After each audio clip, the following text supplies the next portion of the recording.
Welcome back to CSS Breakdown, Book by Book Season 4. In today's episode, we explore a bold and hopeful chapter of Will Durant's Fallen Leaves, a vision for a reawakened Christianity built not on doctrine but on compassion and shared human values. Yeah, and it's really quite something, this chapter, isn't it? We're diving deep here into these excerpts from Will Durant's Fallen Leaves. Last words on life, love, war, and God. Our mission today really is to grapple with Durant's big analysis of faith in the modern world, or maybe more accurately, the lack of faith he was seeing. And then there's his surprisingly optimistic, almost audacious proposal for what he called a different second advent of Christianity. Right. It's amazing stuff written, at the turn of the 20th century, Yeah. but it feels incredibly current. Exactly. His insights into, societal shifts Yeah. that spiritual yearning people have, it feels eerily predictive. It really makes you ask, what if? You read Durant from that era, and it's like holding up a mirror to right now, isn't it? It really is. This sense of disillusionment, the questions about belief itself, the search for common ground, it feels maybe even more urgent now. So let's get into it. Let's unpack this journey he maps out. Okay. So, Durant, he kicks things off by immediately bringing up a really major figure, someone who cast a long shadow, Friedrich Nietzsche. It's quite compelling how Nietzsche, back in 1883, just declared point blank, God is dead. Bold stuff. Extremely bold for this one. Absolutely. And he didn't stop there. 5 years later, and this shows, his incredible self-belief, he predicted history itself would eventually be split, divided into before Nietzsche and after Nietzsche. He wasn't just musing philosophically. He genuinely thought his attacks on Christianity and democracy, or what he saw as the pillars of the West, would actually be fatal. Yeah. He expected them to basically disappear in the 20th century. Wow. He was convinced they were just done for. Utterly convinced, not just fading, but heading for total oblivion. It's almost unsettling how accurately he seemed to sense that spiritual vacuum coming, isn't it? Yeah. What's the core insight there for us, do you think? Beyond just the historical fact. Yeah. About how vulnerable societies get when those foundational beliefs start to crumble. Well, I think the deep insight is that Nietzsche wasn't just talking philosophy. He was sensing a fundamental cultural, spiritual unraveling. He seemed to think that if you remove the grounding, whether that's God for morality or maybe some innate human goodness for democracy, then the whole structure built on top just had to collapse. Right, the foundations matter. Exactly. And Durant, looking back maybe mid-century, he finds this resonates with a pretty uncomfortable truth. He looks around at the world then and suggests Nietzsche's prediction may still be verified. Yeah. Now, that's not Durant saying Nietzsche was right, necessarily. It's more him observing the profound impact of those ideas. He saw that the basic assumptions of Western society were under enormous strain. A kind of fragility that maybe we're still dealing with today when those traditional sources of meaning start to break apart. I think so. It points to a vulnerability that societies really grapple with. And Durant, he doesn't just leave it there as theory. He starts laying out the evidence, as he saw it, for this post-Nietzschean world. And it's pretty stark stuff. He starts with this huge claim. Half of Christendom has officially rejected Christianity. Half. That's enormous. That's a staggering figure. And then in the other half, he says, the death of God is the chief topic of theologians. What does that tell us? The theologians themselves are debating it. Exactly. And that's key. It tells us the challenge wasn't just external, from atheists or philosophers. It was an internal struggle too, spiritually, intellectually. If the death of God is a major topic for theologians, well, that implies a kind of crisis of faith right inside the institutions meant to uphold it. A loss of certainty, maybe. Precisely. A deep questioning, a reevaluation of the core stuff. Durant seeing this widespread spiritual fatigue, this loss of conviction that wasn't just a few intellectuals, it seemed to be filtering down, leading to, disengagement. Either outright rejection or maybe this intellectualizing that kind of drained the life out of faith. A crisis of belief and meaning. Yes, both. And it wasn't just religion feeling the strain. Durant saw it extending into politics too, into democracy itself. Yeah. He observed, and this is another striking line, that half of Christendom has repudiated democracy as a window dressing for the rule of money over simplicity. Seeing it as a sham, basically. Yeah, a facade for economic power, not really representing the people. And he gets specific, noting that in the Latin part of the other half, so Latin America, parts of Europe, democracy is being gradually replaced by authoritarian rule. We've certainly seen that pattern since. What was he getting at there? He's really pointing to this deep disillusionment when people feel the system, like democracy, isn't actually working for the common good, isn't fair. They look elsewhere. Right. His phrase, window dressing for the rule of money, really captures that feeling of corruption, doesn't it? That powerful interests are running the show. And that can lead to this yearning for something simpler, more decisive, even if it's authoritarian. He was seeing the rise of figures, movements, promising strong leadership, order, often in exchange for certain freedoms. And that trade-off becomes appealing when people are just tired of democratic systems seeming to fail them. It echoes how things like fascism or communism gained traction, maybe, promising order where democracy seemed messy or ineffective. Exactly. It's a reminder that political discontent often has these deep roots in economic or social frustration. It's not just abstract ideology. And maybe the most chilling connection Durant makes is to ethics. He states flatly that nearly all of Europe and America has put aside the ethics of Christ as incompatible with military vigor and designs. Instead, he says they'd adopted Nietzsche's master morality based on the will to power. That's a huge claim. How did he see that ethical shift playing out? Well, this is really critical. It shows the practical consequences when that spiritual and political ground shifts. Nietzsche's master morality, it's not just about being strong, it's a whole worldview where the powerful define value, often through dominance. It's the opposite of what Nietzsche called Christianity's slave morality, which he saw as valuing compassion, humility, sacrifice. Okay. Durant sees this shift not just as philosophy, but as something actually fueling real-world conflict. Think about the rising nationalism, the global competition building up to the world wars. When nations start prioritizing military vigor and designs over, say, humility or forgiveness, it fundamentally changes how they act. It becomes about power, pure and simple. Pretty much. Might makes right. The welfare of the weaker doesn't count as much as the ambitions of the strong. For Durant, this ethical U-turn made conflict almost inevitable. Tragically so. And thinking about when he was writing just after WWI, maybe seeing WWII coming, it makes his point even sharper. He explicitly says 2 world wars have seriously wounded Christianity.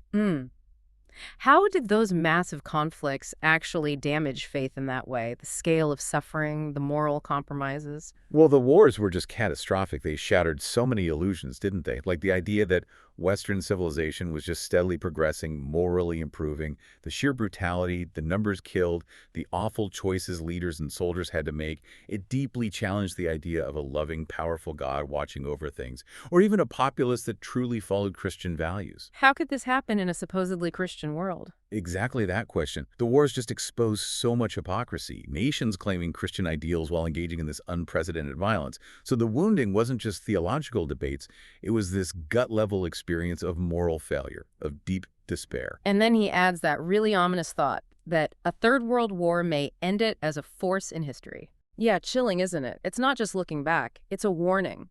A warning about how fragile belief can be when it doesn't offer convincing answers to overwhelming violence and disillusionment.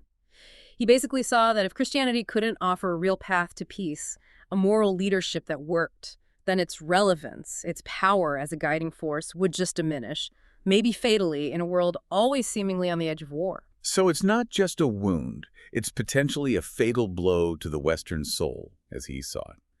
Which brings us to what he calls the double disillusionment.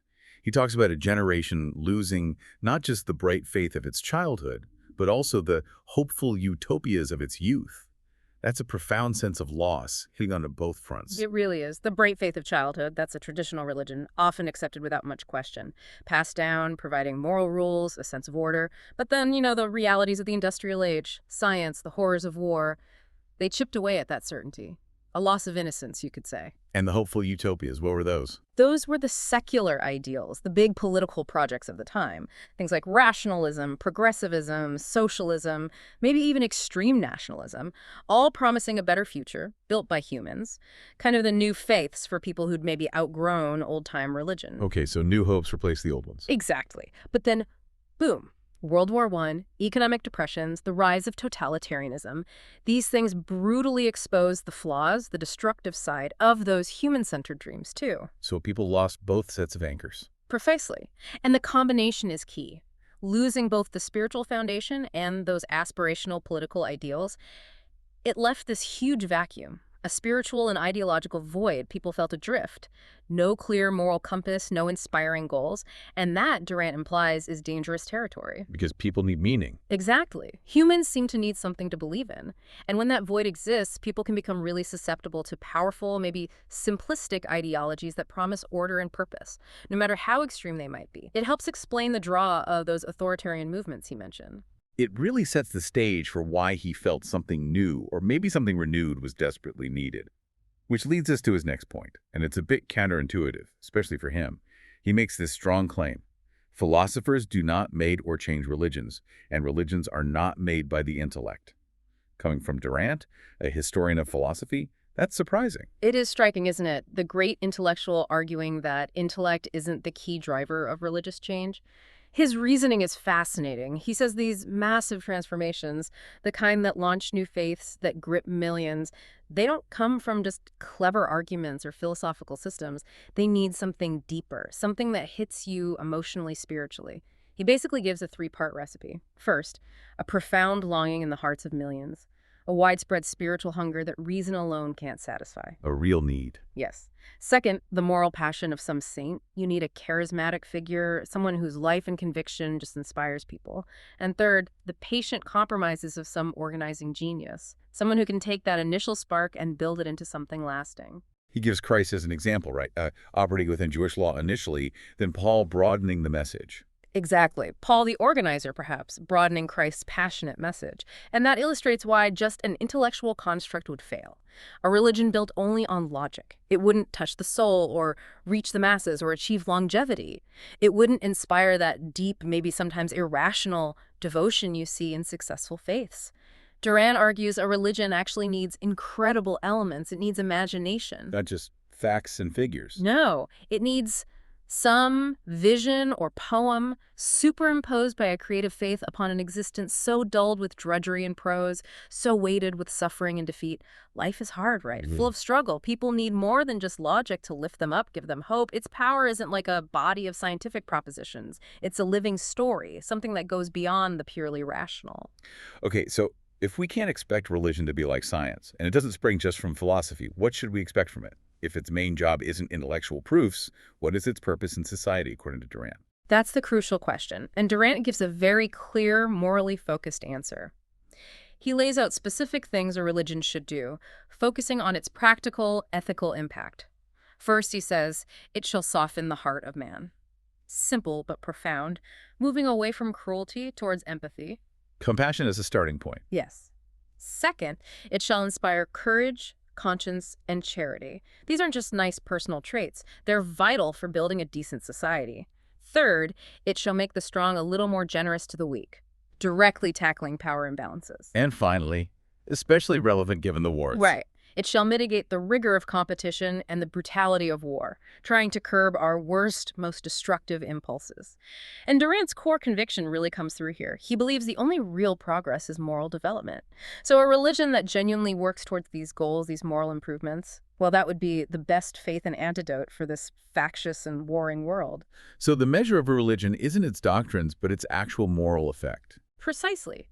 It's about what faith does for humanity, how it changes behavior, how it fosters harmony, rather than just what it is in theory. It's practical, ethical, focused on reducing suffering and promoting goodwill. That's a major shift in focus, away from dogma, towards moral outcomes. And that really sets up Durant's big central idea, maybe his most radical one.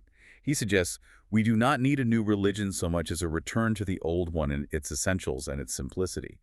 Not inventing something new, but rediscovering the core, stripping away the layers. Exactly. And what's compelling is how he zeroes in on the figure of Christ as having this universal appeal, cutting across all the theological fights and divisions within Christianity itself. He makes this really sharp observation. All over the world, it has been found easy to interest people in Christ, but hard to keep them for the theological division of Christianity. That's a powerful point. The doctrines, the arguments, the historical splits, they actually turn people away from the core message. That seems to be his argument. That the complexity, the infighting, the exclusivity of the theology built around Christ has ironically become an obstacle. People are drawn to the story, the moral example, but maybe put off by the intricate, often exclusive theological structures. So what's the core longing he thinks this simpler, essential Christianity could meet? It's incredibly simple yet powerful. He says, "For all the world will hear gladly the story of a man who died, that there might be goodwill among men and peace among states." And then he asks that pointed question: what else is the world longing for today? A question that still resonates, doesn't it? Absolutely. In a world still so full of conflict and division, that basic desire for peace, for goodwill, for harmony, it's still paramount. His vision reframes Christ's message around that universal human yearning, not around complex theology. It's a call to get back to that simple, profound moral heart of the story. Focusing on goodwill and peace. Okay. And then Durant unveils his vision and dream. He imagines the big Christian denominations actually meeting up enthusiastically to redefine Christianity. What would that look like? How radical is this? It's incredibly radical, but in its simplicity, the redefinition boils down to this: sincere acceptance of the moral ideals of Christ as the test and goal of his conduct and development. Yeah. That's it. So it's not about what you believe about Christ, but whether you try to live like him.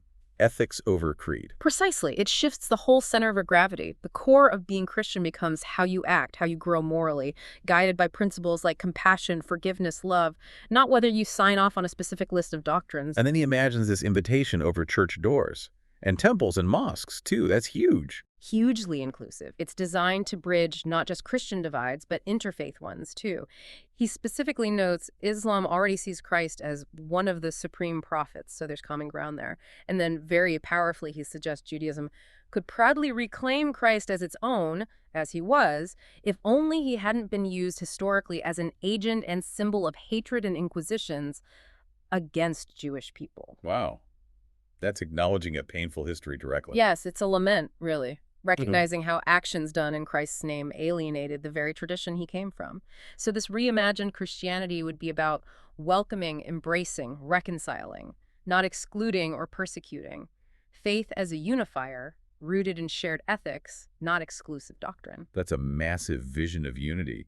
But, for many people, theology isn't just extra stuff. It's the foundation. It gives meaning.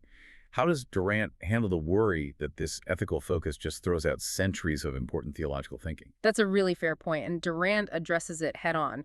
Quite pragmatically, he makes it clear: we do not propose the abandonment of theology. Okay, so theology doesn't just disappear. No. He says, we contemplate a congregation in which each member will be free to form or hold his own theology or philosophy, tolerantly extending a like freedom to his associates. That's the key distinction. It's not about erasing theological differences or making everyone think the same thing. It's about changing the role of theology. So it moves from being a requirement for entry, a sort of test. Exactly. From a rigid test for belonging to something you explore personally within a shared moral community. You can have your own complex beliefs about God, scripture, whatever, as long as you're committed to the core ethics of Christ in your life and you grant that same freedom to others. Ethics becomes the common ground, not specific interpretations. How does he argue this could actually work? He uses a really interesting analogy. Those fraternal or service societies like the Rotary Club or Lions Club maybe. He points out they manage to have a sense of community, share rituals even, while explicitly welcoming people with all sorts of different religious and political views. They work precisely because they focus on shared values, doing good work together, mutual respect, not on everyone having the exact same ideology. Right, they find common purpose despite differences. Exactly. And then Durant throws down this challenge, this really pointed question. Shall we practice this Christian brotherhood in our secular associations and exclude it from our churches? It's designed to make you think, isn't it? If we can manage unity and shared purpose in a civic club, why can't we do it in a church, a place supposedly built on brotherhood and love? It really pushes back against the idea that churches have to be divided by doctrine. It highlights a potential hypocrisy. Okay, so if we accept this theological freedom, this focus on shared morals, what does it actually look like inside these communities? What about traditions, rituals, a whole feel of the place? Well, this is where Durant shows he understands people need tradition, they need beauty, even while he's proposing big changes.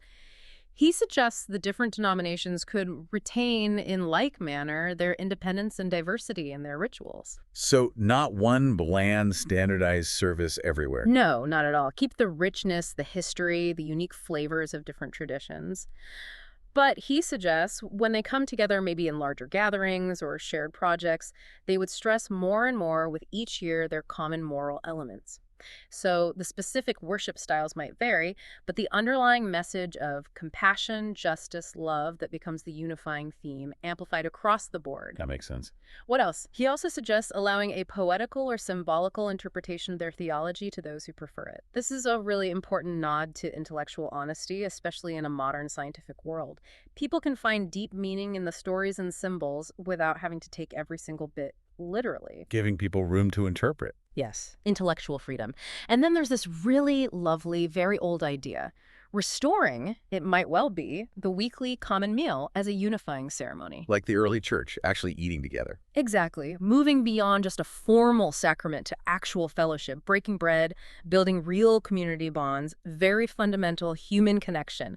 And finally, he envisions this reawakened faith using and inspiring, as in medieval days, all the arts to give substance and color to their dream. So bringing back that vibrant connection between faith, art, music, architecture, making the vision beautiful, inspiring, engaging all the senses, like the great cathedrals once did. That paints a really appealing picture. Vibrant, inclusive, intellectually open, morally focused, aesthetically rich. Wow. Okay, so beyond these individual communities, Durant sees a bigger impact, right? What's the potential of this great union of creeds and sects on society as a whole? He sees it becoming a truly powerful force for moral good, much stronger than all the separate, often competing denominations. He imagines a church vigorous with its new consolidated strength. And that strength comes not from everyone believing the exact same doctrine, but from being united around these core ethical principles, this universal moral goal. And strong enough to push back against negative forces. That's the idea. He thinks this revitalized church would be ready to meet the competition of bizarre cults and nationalistic infatuations. Remember, he's writing when extreme nationalism is rising, other fringe movements too. He sees this unified, ethical Christianity as offering a strong, positive alternative, a moral compass in a confused world. And potentially healing divisions within society, too. Yes, profoundly so. He imagines its power to gather into one fellowship all the racial groups in America and Europe. That's an incredibly progressive vision for his time, aiming to overcome race, ethnicity, nationalism through shared moral values. He believes it would offer a moral code that would help men to raise themselves out of the corruption and violence that threaten to consume our civilization. So it's not just about personal salvation, it's about saving society itself, providing a framework for collective moral improvement, pulling us back from self-destruction by promoting universal compassion and ethics. Faith as an active, unifying, world-changing force. It sounds like it would be a magnet for good people, for thoughtful people. Durant even lists specific kinds of individuals he thinks would be drawn to this. It's an amazing list. Who does he include, and what does that tell us? It's an extraordinary list, truly global and timeless. He envisions attracting people like the Buddhas and Kabirs, representing Eastern spirituality, enlightenment, love. Then the Lao Tzus and Kagawas, bringing in ancient wisdom, harmony with nature, but also modern social action. Okay, East and West. Yes. Then the Platos and Zenos, the heights of Greek philosophy, reason, Stoicism, the Spinozas and Einsteins connecting rationalism, science, a sense of the cosmic divine. Then the Jeffersons and Franklins, key figures of the American Enlightenment, democracy, practical wisdom. The Lincolns and Whitmans representing American ideals of freedom, empathy, the poetry of humanity. That keeps it going. And finally, the Tolstoys and Tagore's giants of Russian and Indian literature and humanism, emphasizing conscience and universal brotherhood. That list covers, well, almost everything. Spiritual leaders, philosophers, scientists, statesmen, poets, from all over, all their history. Exactly. And the point of that incredible breadth is to show the universal appeal. It transcends specific religions, disciplines, cultures. What unites them, in Durant's view, is a shared commitment to wisdom, compassion, justice, human flourishing. He sees the intellectual classes returning to the temple, not to give up the reason, but to find a community of soul beneath a diversity of thought. They could happily mingle with the simplest worshipers, because they'd find something that they believe and revere, this core moral ideal. An ideal, he says, that even if every generation opposes it, will never die. A synthesis of head and art, individual thought, and community purpose. Yes, all centered on this timeless moral vision that sees good wherever it appears, regardless of the label. It's a call for uniting humanity's highest aspirations. It's a beautiful image. But Durant, being Durant, was also a realist. He knew people aren't perfect. How does he handle the obvious challenge? How can you realistically expect masses of people to live by something as demanding as the Sermon on the Mount? Doesn't that just set everyone up for failure and hypocrisy? He even uses the phrase impracticable perfectionism. He tackles that directly. He knows it's a huge hurdle. He says, since we cannot expect human beings, in any large number or in the near future, to make the Sermon on the Mount the actual rule of their lives, shall we not fall into an impracticable perfectionism? And he answers himself, certainly, and therefore we define it differently. He consciously avoids defining Christianity in a way that demands that absolute perfection from everyone, because that would, as he says, condemn Christianity to everlasting hypocrisy. So he builds human imperfection into the model from the start. Exactly. It's crucial. He's aiming for something realistic, even while it's deeply aspirational. Pragmatic idealism, maybe? Understanding that gap between the ideal and the everyday reality, he even points out that maybe even the leaders, the preachers, won't always hit the mark. He notes that Christ himself fell short of them when for a moment he spoke of hell. Humanizing even the central figure. Right. It acknowledges that even the source might have had moments of, well, human frustration. Now, he hopes that many saints would emerge in this kind of moral faith. And people like St. Francis or Spinoza or Ramakrishna, these incredible examples of compassion and wisdom. But he's also blunt. But we know ourselves too well to expect this of many men. It's an honest look at human nature. We should hope for the best, celebrate the saints, but build a faith that works for ordinary, imperfect people too. Not condemning imperfection, but encouraging the striving towards the good. That's a much more achievable, maybe sustainable vision. Yeah. So if perfection isn't demanded from the congregation, what about the leaders, the teachers, the clergy? What's their role and how does this affect their freedom? Well, their role is crucial, obviously. Durant suggests these teachers and leaders would brook no restraint upon their inculcation of the Christian code, meaning they should be absolutely free, even morally obligated, to teach those core ethics, compassion, peace, charity, without watering them down or fearing pushback from the institution. They need courage then. Absolutely. He even says, if they have to, they would leave the costly pulpit and preach, like Christ, along the highways and byways of men. It's a call for real authenticity, putting the message above institutional comfort or status. And what about intellectual freedom for them and for the church generally? This is vital. He insists that a strengthened and purified church would honor the freedom of mind in science and print and speech. So no conflict between faith and reason or faith and science or free inquiry. It would encourage critical thinking, not shut it down. And it would recognize that goodness and beauty aren't confined to religious figures. They may shine out in sages, rebels, and poets, as well as in prophets and saints. That really broadens the horizon, doesn't it? Finding moral inspiration everywhere in philosophy, art, even in acts of rebellion against injustice. It really does. It opens things up enormously. And then comes this truly radical, beautiful idea. The new church would welcome the accumulation of a second Bible, recording the most inspiring thoughts and actions of every race of men. Wow. A second Bible, continuously growing. Yes. Imagine that. Not a closed canon from one tradition, but a living anthology of global moral heroism, wisdom, noble deeds from all cultures, all times, a testament to universal human goodness. And he leaves us with that amazing question. Who will be the Plutarch of the moral heroes of history? It's a call to actively look for, record, and celebrate moral greatness wherever we find it, building this ever-expanding library of human ethical achievement for everyone. It shifts the focus entirely from fixed dogma to lived virtue. That's breathtaking, a living, evolving testament. But Durant, ever the realist, also knew the path wouldn't be easy. He acknowledged the huge obstacles, the things within us that get in the way. What did he see as the main challenges, and was he optimistic about seeing this second coming happen soon?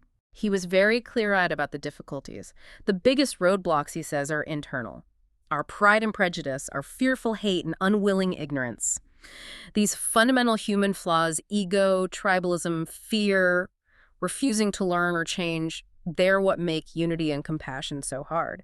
And because of that, he was realistic about the timing. He states plainly he does not expect the second coming of Christ to take place before these mortal eyes.